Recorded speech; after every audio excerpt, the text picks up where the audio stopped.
SAFM, South Africa's news and information leader. Thanks, Nancy. Serial SKP claims he was intimidated by warders, and latest on shooting at Jewish school in France. Good afternoon. Serial SKP Bongani Moyo insists that he was intimidated by police and feared for his life when he escaped from custody in August last year. Moyo was supposed to appear on charges of armed robbery in the Pretoria Magistrates Court when the investigating officer allegedly told him some of the policemen wanted his head. Moyo's lawyer Donald Somo says Moyo then walked out of the court. Lena Magnus reports. Court orderly Simon and Law would testify that Moyo was not wearing leg irons when he escaped because he was injured. Moyo was also not locked into the cells in August 2011, but was waiting on a bench outside the cells before he appeared in court. Ndlovu says he, however, did not hear any calls for help or had any impression that Moyo was being threatened by police officers. The trial continues. Leila Magnus, SABC, Pretoria Magistrates Court. There's been an increase in the number of complaints against health professionals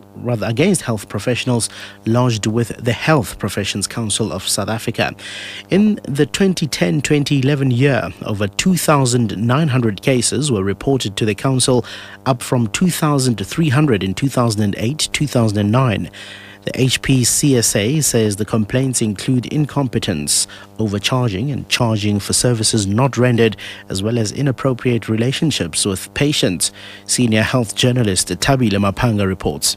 Acting CEO of the Health Professions Council of South Africa, Dr. Khosile Tlhape, says the increase in cases against health professionals is an indication that professionalism in the medical fraternity is dropping.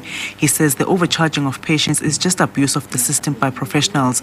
According to the Medical Professions Society, there's an increase of 132% in the cost of clinical negligence claims in South Africa, the highest being 24 million rand last year.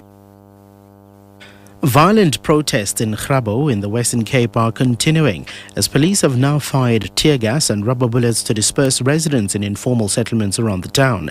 This follows earlier protests this morning when residents set up burning tyre barricades on the N2, forcing its closure.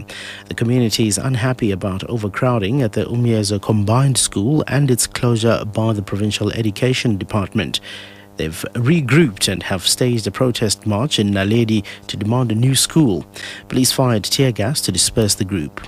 There are also sporadic incidents of stone throwing in the Kola township.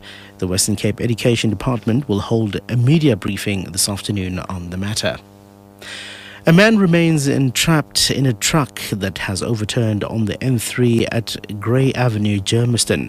A medicopter is still at the scene waiting to airlift the man to hospital. ER24's Vanessa Jackson says the man is alert and is interacting with paramedics. The highway has been closed and motorists are advised to use alternative routes. Jackson explains. ER24 and our medicopter are still at the scene on the N3 at Grey Avenue in Germiston. There was a truck that has a large container on the back that overturned. It looks like he was coming onto the on-ramp on the N3 highway when he suddenly lost control. The vehicle then landed on the other side of the barrier, and the driver, who looks like a man in his 20s, is actually entrapped in the cabin. The fire and rescue services are using the jaws of life to try and catch him free as he is entrapped from the waist down. And finally, further afield, a gunman has opened fire at a Jewish school in the French city of Toulouse, killing 3 children and an adult. Reports say a man opened fire on people waiting at a school drop-off point and then fled on a scooter. At least 2 people were also injured in the attack outside the Ozar Hatara school in the northeast of the city. It comes days after 3 soldiers were shot dead by a man on a scooter in the same part